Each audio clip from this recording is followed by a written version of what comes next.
ওবায়দুল কাদের বলে শেখ হাসিনার বিরুদ্ধে ষড়যন্ত্রমূলক রায় দিয়েছে, এজন্য আল্লাহ ভূমিকম্প দিয়েছে। আল্লাহ বলে না, আজকে ভূমিকম্প হয়েছে, উনি বলেছে শেখ হাসিনার ফাঁসি দিয়েছে এজন্য ভূমিকম্প হয়েছে। নাউজুবিল্লাহ বলবেন না। এই শেখ হাসিনা কি আল্লাহর ওলি নাকি? পিশাব পিশাব নয়, গুইসাবও নয়। শেখ হাসিনার ফাঁসি রায় দিয়েছে, এই জন্য নাকি বাংলাদেশে ভূমিকম্প হয়েছে। ও ভাই, আমরা আরো ভূমিকম্প চাই। তুমি তোমার ম্যাডামকে নিয়ে আসো দেখি একবার। কথা বল না কেন? ভূমিকম্প দিয়েছেন আল্লাহ। আজকে জুমার দিন ছিল, জুমার দিনেই পৃথিবী ধ্বংস হয়ে যাবে, ঠিক না ভাই? ঠিক বলেন। জমিনটা আল্লাহ তাআলা একবারে খণ্ড বিখণ্ড করে দিবেন। জুমার দিনেই পৃথিবী ধ্বংস হয়ে যাবে, কারণ আমাদের পাপ বেশি হয়ে গেছে। আমাদের পাপ বেশি হয়ে গেছে। যেই মানুষ কোনো কিছু করার ক্ষমতা রাখে না, ওই এখন হুজুরদেরকে দেখলে ধমক দেয়, আলেমদেরকে দেখলে ধমক দেয়। দেশ স্বাধীন করলে এক দল, মাস্তানি করে আর এক দল। কথা কয় না? ঠিকের মধ্যে দালালি আছে নাকি ভারতের? জোরে বলেন, কথা ঠিক কিনা? ওবায়দুল কাদের বলে শেখ হাসিনার বিরুদ্ধে ষড়যন্ত্রমূলক রায় দিয়েছে, এজন্য আল্লাহ ভূমিকম্প দিয়েছে। আল্লাহ বলে না, যাহারাল ফাসাদু ফিল বাররি ওয়াল বাহরি বিমা কাসাবাত আইদিন নাস। জলে স্থলে খালে বিলে যখন যে আযাব ও গজব আসে, সব হলো আপনার আমার দুই হাতের কামাই। বলেন, এখন জেনা বাড়তেছে না কমতেছে? হ্যাঁ, তাস খেলা কম না বেশি? লুড্ডু খেলা কম না বেশি? মোবাইলে জুয়া চলে, মোবাইলে জুয়া। কি আপনার ওই তেঁতুলিয়ায় নাই, পঞ্চগড়ে নাই? এটার নাম আবার দিছে ক্যাসিনো।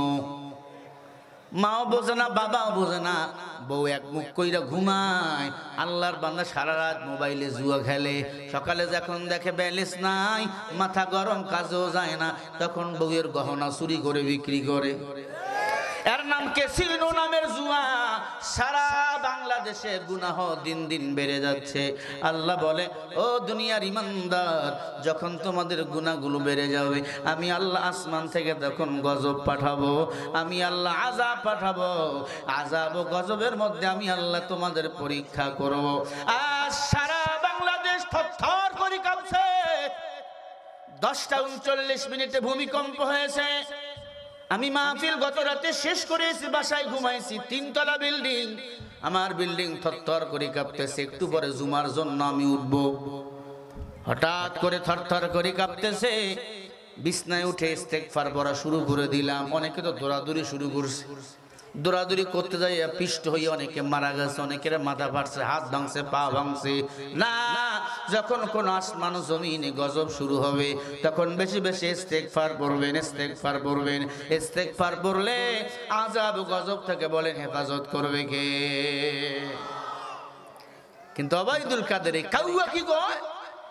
শেখ হাসিনার ফাঁসি দিছে, এই জন্য ভূমিকম্প হয়েছে। ও ভাই, শেখ হাসিনার ফাঁসিতে তেঁতুলিয়ার মানুষ আপনারা বেজার না খুশি?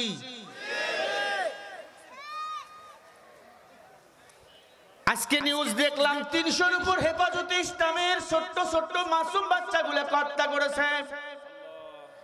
বিএনপির বড় নেতা সালাউদ্দিন কাদের চৌধুরীকে ফাঁসি দিয়েছে। জামাত ইসলামের বড় বড় নেতাদেরকে ফাঁসি দিয়ে মারছে। আল্লামা সাইদী রাহমাতুল্লাহি আলাইহি, যার দ্বারা বাংলাদেশে তাফসীর মাহফিল প্রতিষ্ঠিত হয়েছে, তাকে পর্যন্ত সুইপুষ করে হত্যা করা হয়েছে। বাংলার মুসলমান ওই ট্রাইব্যুনালে তারাই হয়েছে মৃত্যুদণ্ড। আজ না হোক কাল 30 বছর পরে যদি তুমি বাংলাদেশে ঢোকো, বাংলার মুসলমান আমরা তার ফাঁসি দেখতে যাই। রাজি আছেন না নাই বলো? কারা কারা রাজি আছো? দু হাত তুলে দেখো। লড়াইয়ের ওই ময়দানেতে যেতে তোমাকে হবে, প্রয়োজনে সব রক্তটুকু জমিনেই ঢেলে দেবে। তবুও তোমায় লড়তেই হবে, মানিবে না পরাজয়। বিপ্লব মানে জীবন দেওয়া, বসে থাকা নয়। সে কোনদিন আসবে না রে, করো যদি ভয়। আসবে বিজয়, রক্ত আর জীবনের বিনিময়, ঠিক কিনা? আসবে বিজয়, রক্ত আর জীবনের বিনিময়। বিপ্লব মানে জীবন দেওয়া, বসে থাকা নয়। সে কোনদিন আসবে না রে করো যদি ভয়।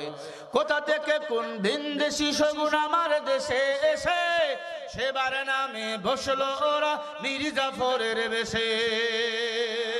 কোথা থেকে কোন ভিনদেশি শগুন আমার দেশে এসে সেবার নামে বসলো ওরা মীর জাফরের বেশে। ওদের করতে নাস্তানাব, ওদের করতে নাস্তানাব, হতে হবে নির্ভীক। বিপ্লব মানে জীবন দেওয়া, বসে থাকা নয়। সে কোনদিন আসবে না রে করো যদি ভয়, সে কোনদিন আসবে না রে করো যদি ভয়। ঠিক না ব্যাঠি? এ বিপ্লব আমাদের চালিয়ে যাওয়া লাগবে। মুসলমান এক আল্লাহর গোলাম, আর কারো গোলাম নয়। মুসলমান ইমানদার, তাহলে উঠতে বসতে চলতে ফিরতে ভয় করব কারে? আবার বলেন। 2 নম্বর নেতা বানাবো সত্যবাদী মানুষকে। সত্যবাদী কারা? আল্লাহর ভয়ে গুনাহ ছেড়ে দেয় যারা, আল্লাহর ভয়ে গুনাহ করে না যারা, আল্লাহর ভয়ে দুনিয়ার মুহাব্বত ছেড়ে দেয় যারা। দুনিয়ার মুহাব্বত সমস্ত ক্ষতির মূল। ক্বালা রাসূলুল্লাহ সাল্লাল্লাহু আলাইহি ওয়াসাল্লাম হুব্বুদ দুনিয়া রাসু কুল্লি খতিয়া। নবী বলে, উম্মত, দুনিয়ার মুহাব্বত সমস্ত ক্ষতির মূল। এই দুনিয়ার মুহাব্বতে পড়ে মানুষ সুদ খায়, ঘুষ খায়। দুনিয়ার মুহাব্বতে পড়ে মানুষ গুনাহ করে। দুনিয়ার মুহাব্বতে পড়ে মানুষ আল্লাহরে ভুলে যায়, নবীরে ভুলে যায়। কিন্তু দুনিয়ার মুহাব্বতে যারা পড়ে নাই, যারা আমার রাসূলকে নেতা বানাইছে, সারা দুনিয়ায় বলেন তাদের মর্যাদা বাড়িয়ে দিয়েছেন কে? কুনু মা'আস সাদিকিন। সত্যবাদীকে বন্ধু বানাও। সব সময় সব সময় সত্যবাদীকে বন্ধু বানাও। সত্যবাদী ছিল আপনার আমার নবী মুহাম্মদুর রাসূলুল্লাহ সাল্লাল্লাহু আলাইহি ওয়াসাল্লাম। আমার নবী নাই, নবীর উত্তরসূরি হলো নায়েবে নবী উলামায়ে কেরাম। ইন্নাল উলামা ওয়ারাসাতুল আম্বিয়া। নবী বলেন আমি নবী নাই, উলামায়ে কেরাম হলো আমি নবীর ওয়ারিস। যারা আমি নবীকে ভালোবাসতে চাও, আলেমকে ভালোবাসো, তাহলে আমি নবীকে ভালোবাসা হয়ে যাবে। বলেন সুবহানাল্লাহ। আলেম ওলামাকে বন্ধু বানান, ঠকবেন না, ঠকবেন না। দুনিয়াতে যার নেতা ভালো, কিয়ামতের ময়দানে তার হিসাবটাও হবে ভালো। কথা কয় না, কথা আমার না, কোরআনে আল্লাহ বলেন ফাআনজাইনাহু ওয়া আহলাহু ইল্লা ইমরাতাহু কানাত মিনাল গাবিরিন।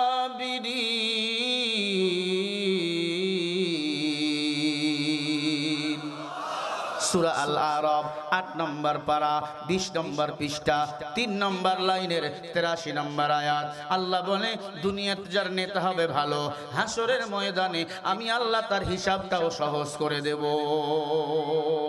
ও ইমানদার, আল্লাহওয়ালাকে নেতা বানাও, আল্লাহওয়ালার সাথে চলো। যার নেতা নামাজি, ওই কর্মীরাও নামাজি। নেতা আল্লাহওয়ালা, কর্মীরাও আল্লাহওয়ালা।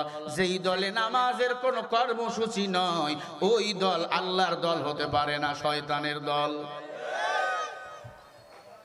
আল্লাহ বলেন উলাইকাল্লাযীনা ইশতারাবুদ-দালালাতা বিল হুদা ফামা রাবিহাত তিজারাতুহুম ওয়া মা কানু মুহতাদিন।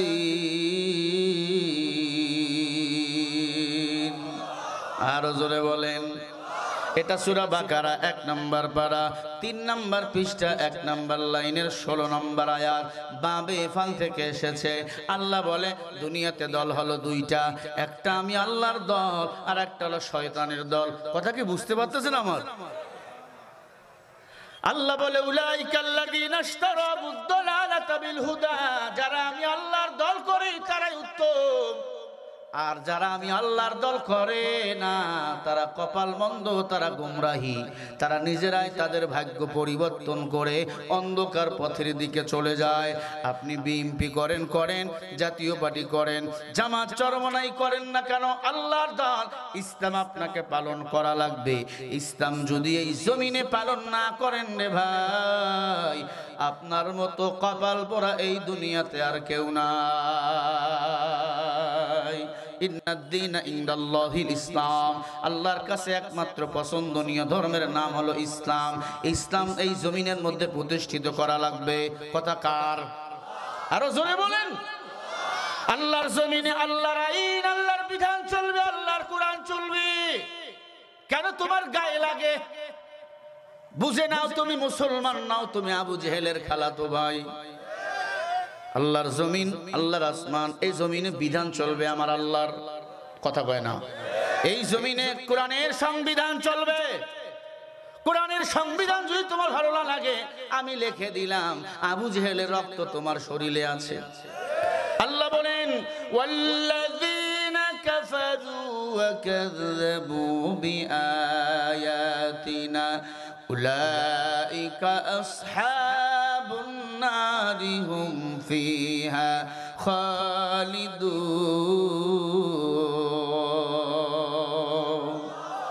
আরো জোরে বলেন। এই মানুষগুলো কথা কয় না, জোরে বলেন আল্লাহু আকবার। সূরা মাইদা ৭ নম্বর পারা ১ নম্বর পৃষ্ঠা ৬ নম্বর লাইনের ৮৬ নম্বর আয়াত। তাফসীর ইবনে কাসির থেকে বলছি আমি আপনাদের, ভালো করে কান লাগান, কথাগুলো শুনুন। আল্লাহ বলে যারা আমি আল্লাহর কোরআনকে অস্বীকার করে তারা হলো কাফের, আর কাফেরদের জন্য আমি আল্লাহ জাহান্নাম বানিয়ে রাখছি। এই জমিনে বলেন কাফের বেঈমানের মতো মুসলমান নামের মুনাফিক এই জমিনে বলেন আছে না নাই? আমরা বলবো তোমার জন্যই বাংলাদেশ নয়, এই বাংলাদেশ 16 কোটি মুসলমানের বাংলাদেশ। মুসলমান দাবি করবা, কোরআনের আইন মানবা না, কোরআনের পার্লামেন্ট চাবা না, তোমার মতো নামধারী মুসলমানের এই জমিনে ঘুম পাড়াবার কোনো অধিকার না। ঠিক কিনা? এমন মুসলমান আছে না নাই? বাপ মারা গেলে কোরআন খতম করে। কি কপাল খারাপ আমগো! মরা মানুষের কাছে গিয়ে কোরআন পড়ে। তুমি জানো না মানুষ মারা গেলে আজরাইলের চাপে প্রসাবের রাস্তা দিয়ে প্রসাব বাহির হয়, পায়খানা রাস্তা দিয়ে পায়খানা বাহির হয়। যেই জায়গায় না পাকি ওই জায়গায় কি কোরআন তেলাওয়াত করা জায়েজ আছে? পড়েন কেন? সারা জীবন কোরআনের বিরোধিতা করেছে, আলেমদের বিরুদ্ধে মিথ্যা মামলা দিয়েছে, সুদের টাকায় লেনদেন করেছে। উনি মারা গেছে, ওনার দোয়া পরে বিসমিল্লাহি ওয়া আলা মিল্লাতি রাসূলিল্লাহ। রাসূলের দলে তুমি মরার পরে দিলে হবে, মরার আগে থেকে রাসূলের দল করা লাগবে। কি আপনারা দিলেও লাভ হবে না, ফেরেশতারা এমন পিটান পিটাবে তার বাটাম ফাটায়া ফেলবে। কিছু মানুষ আছে ইসলাম বিদায় করবে। আল্লাহ হেদায়েত দান করেন। আপনারা কি আমার কথা রাগ করেননি?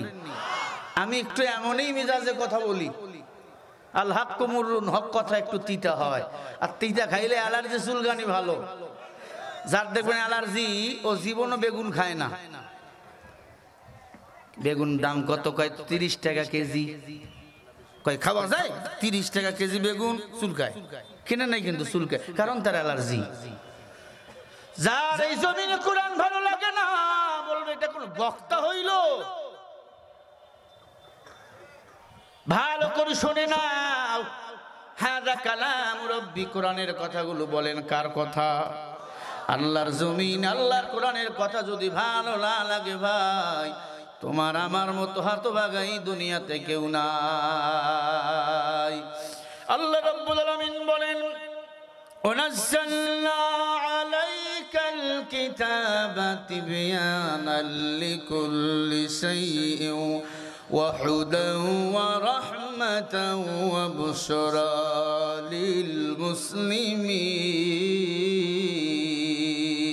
لِلْمُسْلِمِينَ। আরো জোরে বলেন।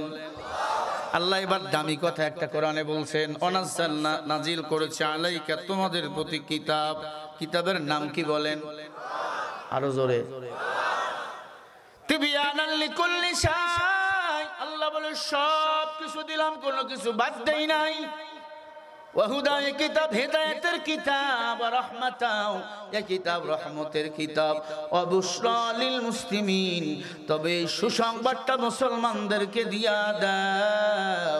মুসলমান শান্তি থাকবে ততক্ষণ, কোরআন এই জমিনে বাস্তবায়ন হবে যতক্ষণ, মুসলমান শান্তি পাবে ততদিন, আল্লাহর কোরআন অনুযায়ী জীবন চালাবে যতদিন, শান্তি পাবে না, পাবে না আল্লাহর কোরআন এই জমিনে যারা মানবে না। আচ্ছা বলেন, শেখ হাসিনা যদি কোরআন দিয়ে রাষ্ট্র চালাতো, ওনারে কি আজ ভারতে পালা লাগতো?